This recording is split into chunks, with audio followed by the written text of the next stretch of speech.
Hello everyone. Apologize for uploading this very late. Had some personal matters to attend to. But I did not forget about you. So let's get on with Welcome to the Factory. Night Patrol Chapter 16. Written by Foxgear. Read by Icy Knight. Luna sat nervously on the floor of Celestia's room while the older unicorn circled around her like a shark. Irritation was clear on Celestia's face, as well as exhaustion. Both of them have been up for the past 2 days with no sleep and little coffee. The clock strikes 8, marking the 3rd hour since the sun had risen, and the citizens of Canterlot awoke to discover mobs of soldiers in the streets and ash in the air. Even before the reports from the units came in, the ponies of Canterlot were demanding answers, and Celestia faced down the mob of ponies alone. At Celestia's very strong suggestion, she stayed in the sun tower. "I'm sorry," said Luna, breaking the silence between them. Celestia stopped her pacing and gave her a look that read angry and concerned at the same time. Luna wasn't sure how her sister managed both emotions at the same time, but she did. Celestia sighed tiredly as she sat on the pillow across from Luna. Her head hung low. "You need to be more careful with your words, Luna." "Sister, Listen to me," shouted Celestia, rising back to her hooves, her frustration and anger boiling over. "You can't carelessly throw words around when you have an army of ponies loyal to you to the point of death.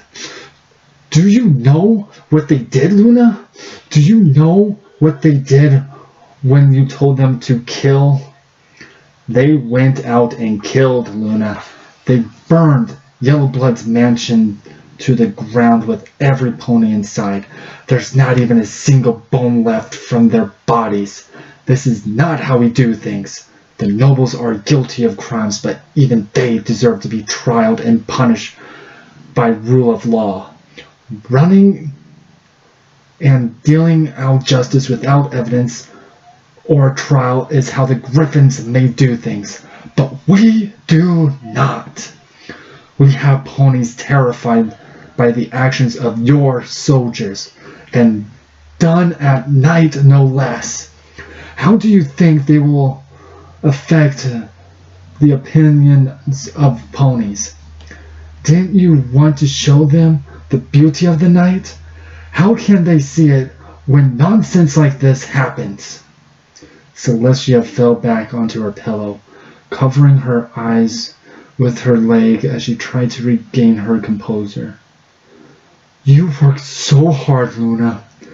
You made the night safer than ever before. I heard stories from my staff of ponies going out and exploring the night and coming back in the morning overjoyed by the wonders they found. I don't want that hard work you did to be for nothing. So I ask you, please hold back your anger and let it go." "And let the nobles get away unpunished?" demanded Luna. "I never said that," replied Celestia. "I'm just saying we have to do it civilly. This isn't the old days when we could simply slay the villains and everything would be fine. Ponies nowadays want law and order. I know of many ponies wronged by the nobles who would want them to face trial, to be held responsible for their crimes, and to know they were judged." Luna's ears flopped down, confusion evident on her face. "Is the justice dealt last night not sufficient?" To you and me it is enough, answered Luna. But to the common pony, they would want a trial in public followed by a hanging for all to see, to show others, like the nobles, they are not above the law. Luna shook her head. I still do not understand the difference. What does it matter how we deal with villains and the results are the same? That, my sister, is where we differ, I guess. But I will do my best to explain. In our view, doing what we did was just. But in another view, the view of the common pony, we look like tyrants getting rid of political rivals. That is the difference. Surely our little ponies would not think such things of us, Luna asked, a fear growing in her gut as she thought of ponies turning against her and what they might do out of fear to her patrollers. They wouldn't. I mean, how? Who are we comparable to? What is there to compare to? A tyrant? Sombra. What? Celestia lay down on the pillow, stretching her body over the plush furniture as she looked up at her sister. Sombra did the same. He got rid of ponies he didn't want. No trial, no jury. He just killed them. How are we comparable to Sombra? What pony would even dare to compare us to him? None yet, but if we continue to act like tyrants, ponies will see us as tyrants.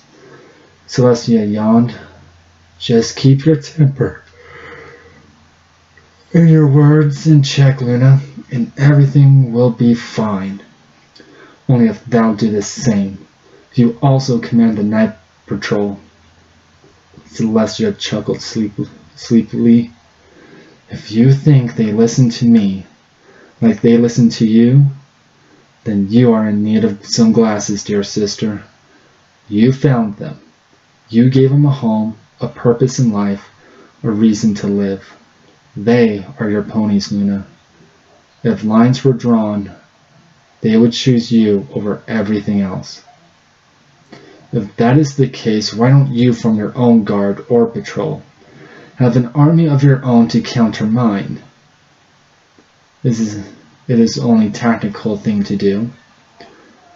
Perhaps, but it would only divide ponies. If I raised an army now, ponies could see as a sign that I don't trust you, Luna. And I do. I trust you and the patrollers with my life. So no army for me. Now, if you don't mind, I need some sleep. Do what you feel is right. Then get some sleep of your own. Luna smiled despite herself as she laid a blanket over Celestia. As much as she wanted to deny her sister's words, she could see the logic in them, and where her actions could lead her and her patrollers if she left them unheeded. The fear in her gut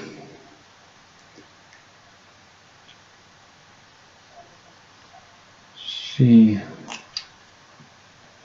has turned her stomach as she thought over Celestia's words.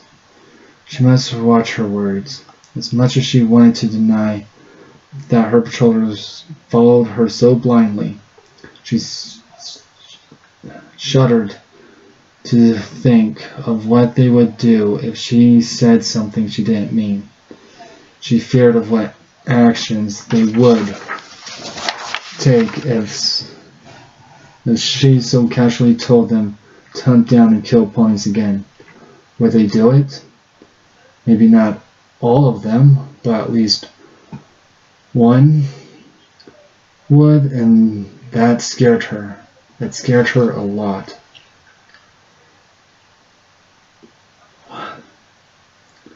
Perhaps I'm in need of some grounding.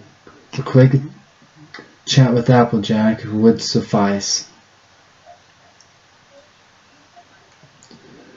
Applejack swayed haphazardly through the file of ponies, occasionally bumping into Pony on accident. Some shouted at her, but quickly shut their mouths as they recognized her hat. A few asked her if she was all right, or if she was feeling sick. She wasn't sick. She was a little woozy from the hard cider she ingested last night is all. No big deal, if not for the fact she was on duty, but the need for a stiff one had been a great and powerful one, and she couldn't resist the call. Not after what she saw last night. Funny how some things affect you like that. She's done her fair share of monster slaying and killed a good number of ponies in the battle for the Crystal Empire. The same gadget turned a couple of no-good vermin into brain-dead slacks of flesh. Struck her the wrong way. Maybe it was the way he did it, or what he was doing to them with such disregard. Maybe it was the fact that the goofy father could do something like that without a second thought. Or maybe, just maybe, it was the words he had said to her. When you have faults of your own, you'll understand. Applejack frowned as she thought over his words. She wanted to say he was wrong and that she wouldn't make the same choice. Yet she had gone down the darker road before for a family, and they hadn't even been her own kids. What would she do to get her foal back if some pony tried to take them? How far would she go? The answer was a mystery, but Applejack had a gut feeling that she would go as far as she would need to, and wouldn't think twice about it. And that is what scared her. Slumping against the wall, she pulled the canteen from her saddlebag, took a nice long gulp of refreshing water. When she was done, she returned the canteen to the bag and stared out over the vast landscape of Canterlot. She had to admit the city had its own appeal from this angle. Enjoying the view, Applejack nearly jumped out of her skin, causing Luna to laugh as she sat down next to her. The princess's magical hair blew in her face, making Applejack scrunch her nose as she waved the offending strands away. Luna giggled as Applejack swatted at her hair, her laughter prompting Applejack to join in. Together they broke down into a hysterical giggling fit, then to full-blown laughter.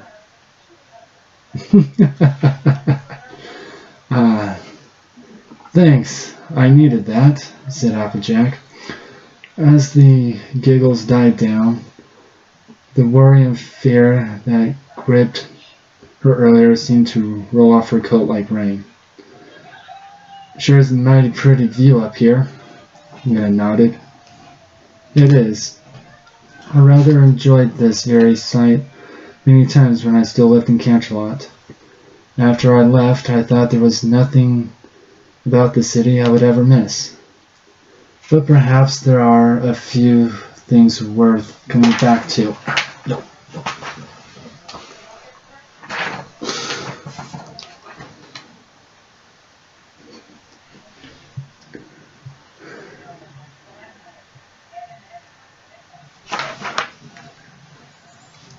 So, why didn't you come back? Frowning, Luna looked to her friends, seeing concern or maybe confusion. Perhaps a little of both. Ow! Dang it, cat.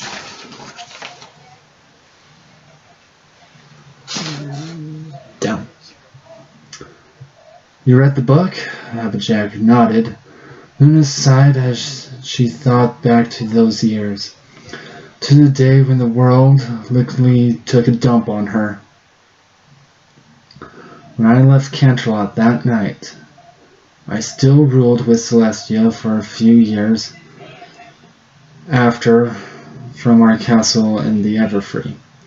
So it's not like I left it all to her for the last 25 years or so.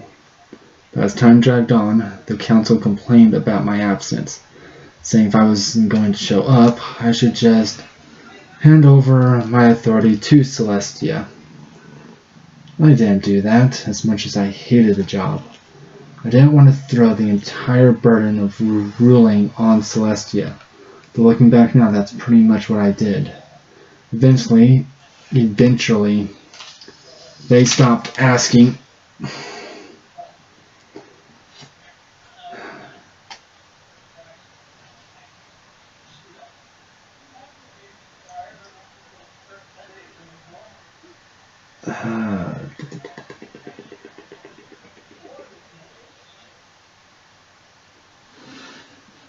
For my opinion, which worked well for their plans, I guess. The foreign concern, so they look good, and I look like a lazy, no-good ruler. I think it was 5 or 10 years ago when I officially stopped helping rule Equestria altogether. I spent my time reading, walking through the evergreen, free, and such. Then one day, I felt the need to go visit some villages to see how ponies were getting by, and I remembered this one village. They were so afraid of the dark that they begged me not to raise the moon, in fear of the monsters that would come. The same thing happened in the next village, and the next, and the one after that, and the one after that. And that's what led me to go out that fateful night when I met you. And look at where we are now. Now today, things have changed so much.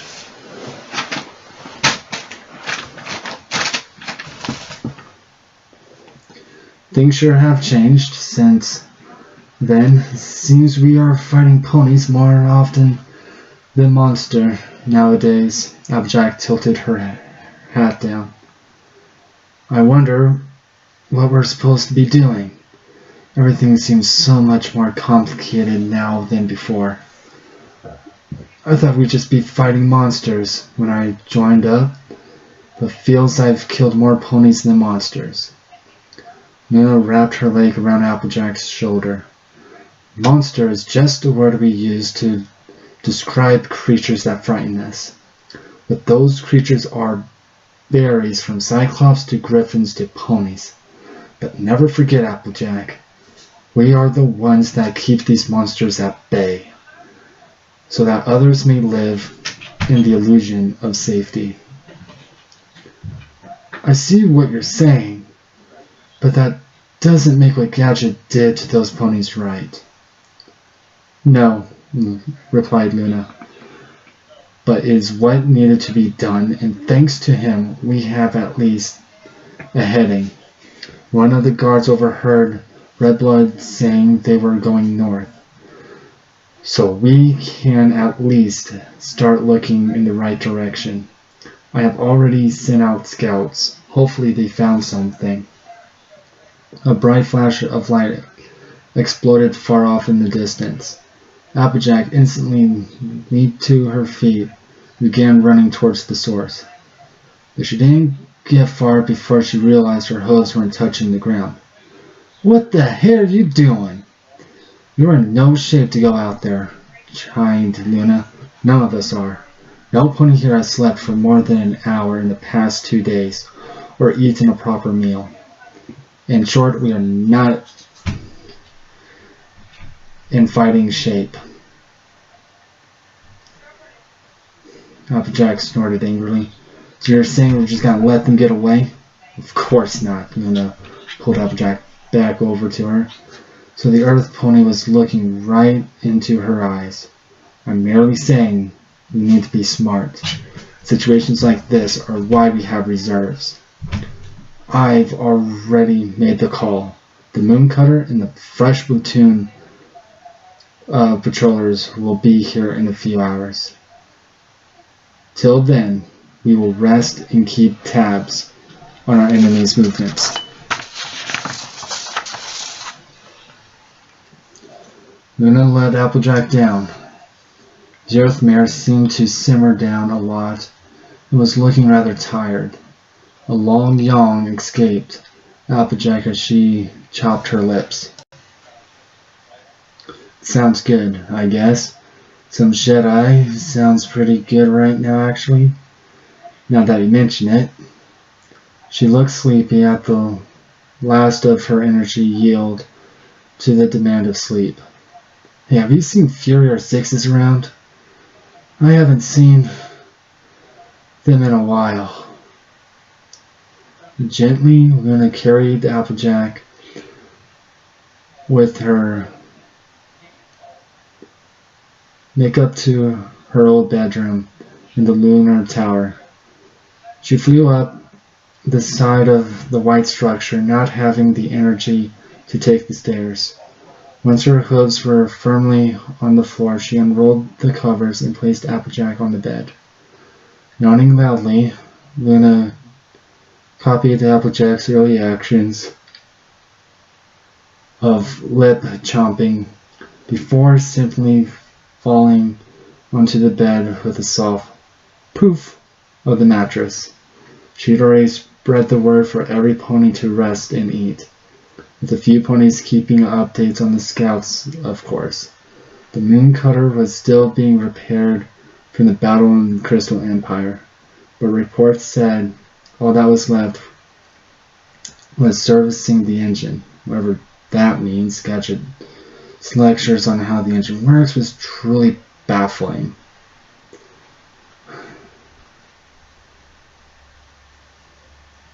All that was left for them to do here in Canterlot was to wait for Killing Perfection and the rest of the patrollers to pick them up.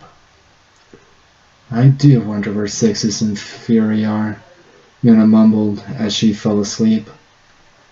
Come on, let's go! Let's go! Move it, double time!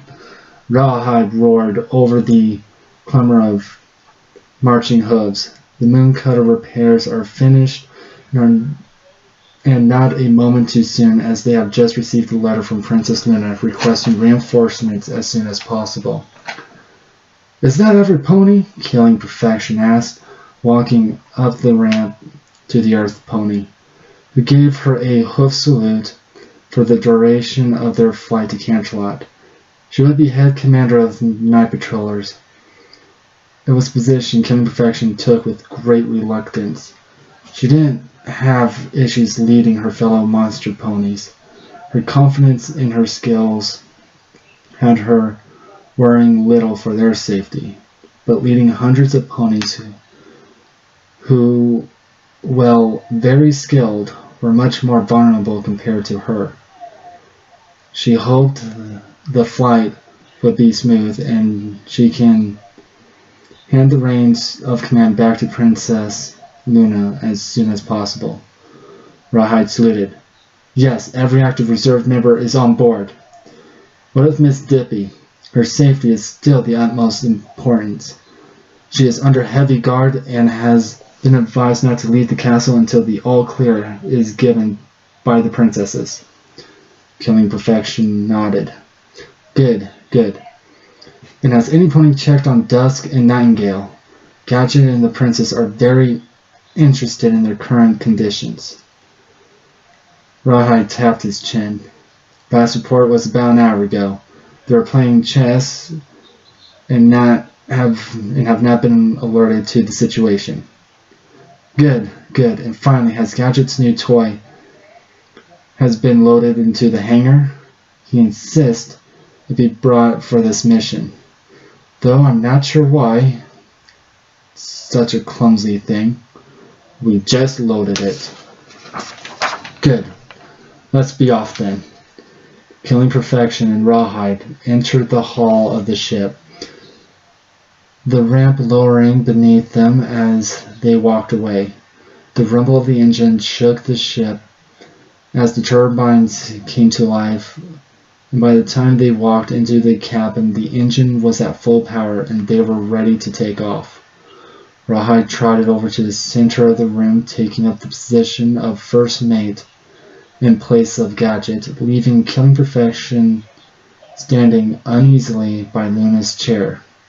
All eyes were turned to her. She kept up her usual neutral expression as she prodded the chair as if it would come to life and bite her. But she sat down. But once she sat down, she would officially be the command of the Mooncutter. Sighing tiredly, she dropped down to Luna's chair and pointed forward. All hooves, prepare for takeoff! The cabin became a whirlwind of action as ponies shouted commands through the intercoms. Gauges sprang to life as the engines engaged. White puffs of clouds floated up around them as the Cloudmaker roared to life. There was a sudden jolt as the ship tilted left to right to find its center of balance. Once they leveled off, it was time. Fire exploded outside the back of the Mooncutter, launching the floating ship off the hangar at high speeds. Right out of the gate, the ship pointed skywards, the other side of the canyon coming dangerously close to scraping the bottom of the ship. They cleared the canyon in seconds and quickly leveled off and turned towards Canterlot. We really need to find a new place to launch this thing, Rawhide said, wiping the sweat from his brow. Agreed, replied Killing Perfection. She had no fear of flying, being able to fly herself, but being trapped in the interior of a pony-made flying ship made a pony that could not fly and many flown by ponies that could not fly was not very comforting. The two night patrol commanders shared a small laugh together before tending to their duties. They expected no trouble flying to Canterlot, but that didn't mean they were about to let their guards down. Deep below the decks of the Mooncutter, hidden in the dark shadows of the hangar, were two ponies that shouldn't be there, hiding within the ship's new cargo. Nightingale! Are you sure we should be doing this? Whispered Dusk, dressed into full battle armor and looking very scared as she watched the wingless Pegasus play with the controls of the new machine. Thankfully, it was turned off, so nothing was actually happening. Don't worry, Dusk. From what I hear, the ship is only going to rendezvous with Princess Luna. Oh, that's good. Dusk sighed with relief. They weren't going into another battle, thank the sisters. But after that, it sounds like we're going to hunt for some ponies. Can't know who threw this metal, but I'm sure it'll be epic. Oh? Nightingale frowns as she looked over Dusk's mood. What's wrong, kid? I'm scared. I don't want to fight again. It was horrible last time. Why would this time be any better? Tears swelled in the aged mare's black eyes, making Nightingale question her logic in bringing her with. Look, Dusk, I need to fight. No, I need to prove I can still fight even without my wings. This is the only thing I know to do to help me get over, well, you know.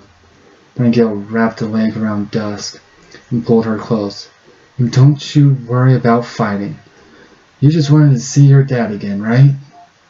Dusk nodded against Nightingale's underbelly, making the wingless Pegasus blush as she awkwardly patted Dusk's head.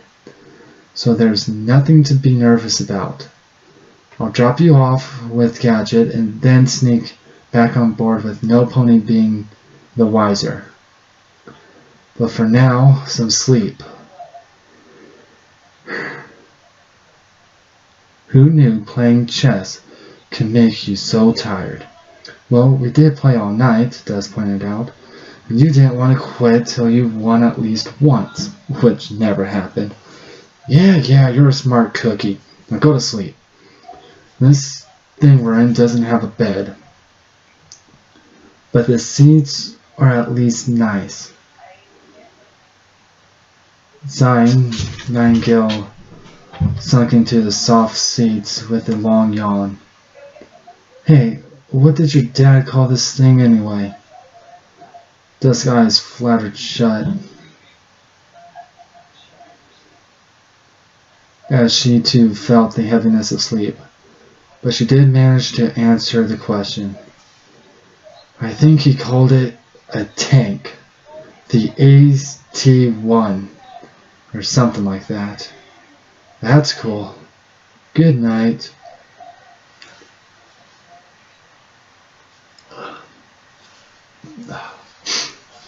Six's, Fury, and Nico held their positions on the cloud overlooking the nobles, getting as close as they dared. They'd been on rotating 2-hour shifts, keeping an eye on the nobles, pushing their hiding cloud and sleeping. They were rather surprised by the nobles' pace. The aristocratic ponies covered a lot of ground in very little time, mostly because they got tired of yellow blood and green blood slowing them down. So the 3 remaining nobles carried them with their magic. It was hard to admit, but red blood, orange blood, and the mare they identified as violet blood were very good shape, both physically and magically. Dare say they could almost be a challenge in a fight. The 5 nobles made their way around a narrow pass between 2 low mountains that gradually grew wider, forming into a vast valley. Flowers drifted in the breeze, little critters roamed through the grass, and a waterfall of rainbows fed into the river. The whole place looked right out of a children's fairy tale, and it left the 3 Wren varying reactions of what the hey. Sixes stared mouth open as the valley. Maybe I've read too many of those adventure novels in the library, but this doesn't look like a place you run to when your entire country is chasing after you. Agreed, hardly seems like a place for a factory of evil either, added Fury. His brow frowned at the Rainbow Falls. You don't suppose the factory is behind the waterfall? Finished Nico. All 3 Renin looked closer as the multicolored waterfall and faint in the shadows of the mist, a small, narrow, rocky path could be seen. They held their positions, and the nobles approached the path and began crossing behind the waterfall one by one. Sixes nudged the cloud closer to get a better look. The inside was dark, so dark he could not make out the silhouettes of the nobles as they rounded a corner inside what he assumed to be a hidden cave. Stay here, Nico. Fury and I will take a closer look. If we don't return in 2 hours, go back to the castle and report to Princess Luna, ordered Sixes. And as he and Fury clung to the high walls of the cliff leading into the waterfall. They crept quietly along the top of the wall, wings tucked in close, the moon shift armor adapting to the darkness, turning from white to pitch black, improving their stealth as they came up on the nobles, who stood in a softly glowing circle made up of many strange symbols.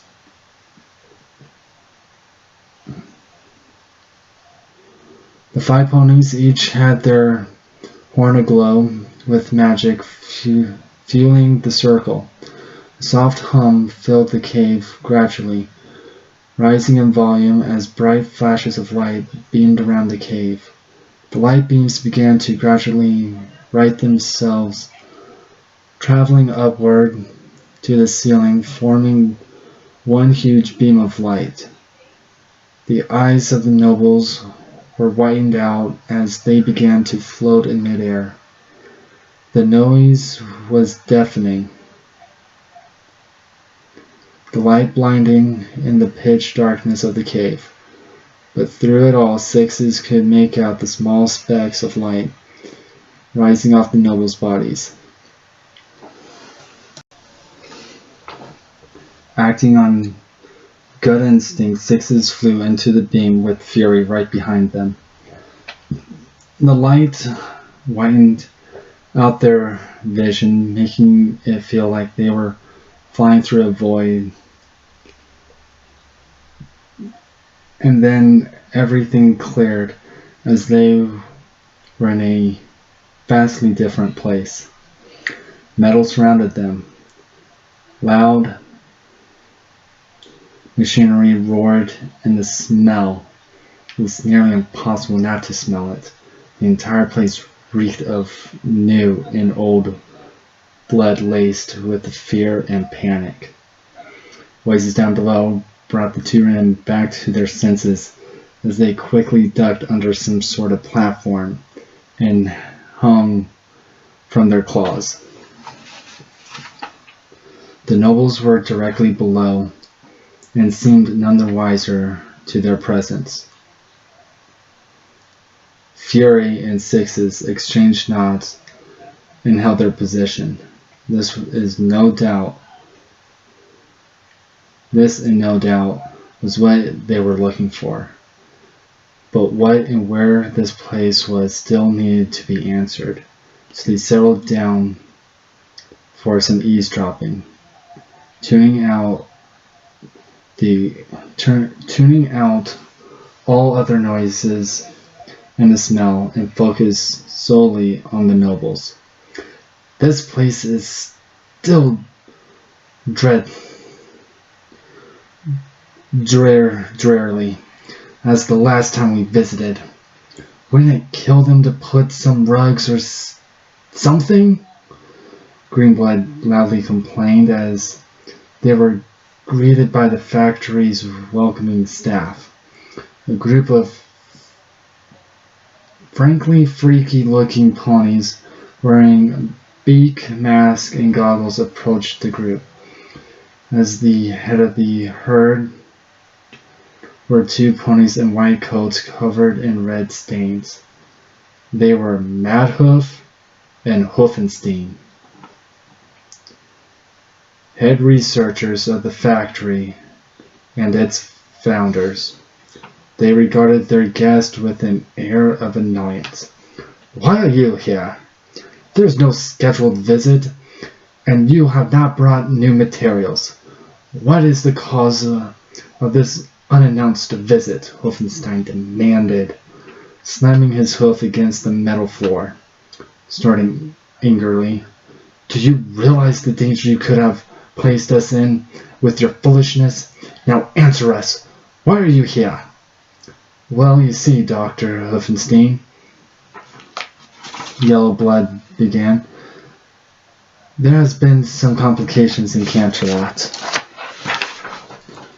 "What kind of complications?" Madhoof questioned darkly, getting right in Yellowblood's face.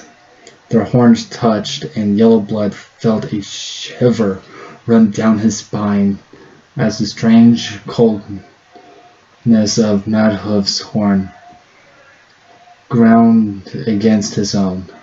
It felt as if it was made of metal rather than bone. Red Blood coughed, getting the two ponies' attention, and he pushed Yellow Blood aside. We have been betrayed. Blue Blood sold us out. We were forced to flee. We set up some distractions during our escape to buy us some time, but only a day or less. Our best course of action would be to move the factory, unless you have completed your experiments and are able to transcend us to Alencornhood. The two doctors blinked, their highly intelligent minds going through the details at super fast speeds. There was anger in their minds as they deliberated. All their hard work could be for naught if they are discovered now. But then again, this would be the perfect chance to test out their latest project. Yes, we might have something ready, but only ponies such as you are worthy of the honor. Please follow me, and I'll show you to the realm of the gods. Madhoof theoretically waved the nobles to follow his lead, leaving his partner and brother to deal with the rest. Once Madhoof and the nobles were gone, Hoofenstein tapped his hoof against the metal, creating a shockwave of magic that transceived the room. The two hidden Rin wondered what he was up to when he looked directly at them. Hello again, 6666 and 1330. Nice to see you, my little runaways. Fury! Sixes yelled as Hoofenstein fired a beam of magic from his horn. Both Ren dodged and moved and to tackle the pony, but something strange happened. Hoofenstein held up only a hoof to stop them. They met him head on, and they quickly figured out they'd been duped, as Hoofenstein held not just one, but both of them back with one hoof. Earth pony magic! Sixes glared, putting all his strength into turning to knock the pony down. But Hoofenstein held firm, not even moving an inch. But you're an alicorn! Surprising, isn't little Colt? Hoofenstein laughed, smashing Sixes into the ground as Fury leaped back, rage overcoming him as he burst into flames. Oh, that's new! Fury's chest huffed up as he exhaled a stream of fire. Shut up and die! I think not, Hoofenstein replied calmly, shielding against the flames. You and that Tempa. Maybe Dragon and Phoenix was the best choice for you. Ferocious? What did you call me? Oh, did I say something? I tend to let my mind wander, but now is the time to focus. And right now you should be sleeping.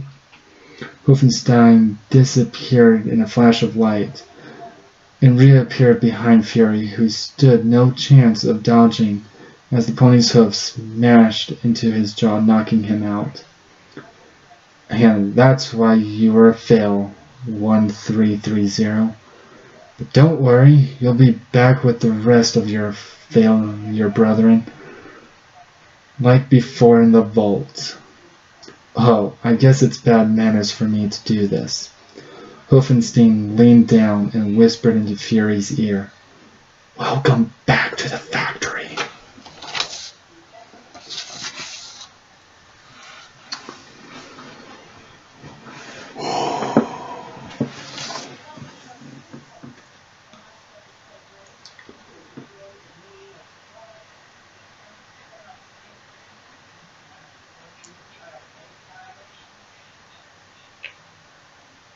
stick around for the next chapter.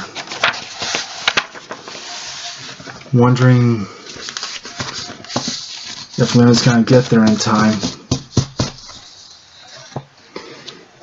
And what is this factory about?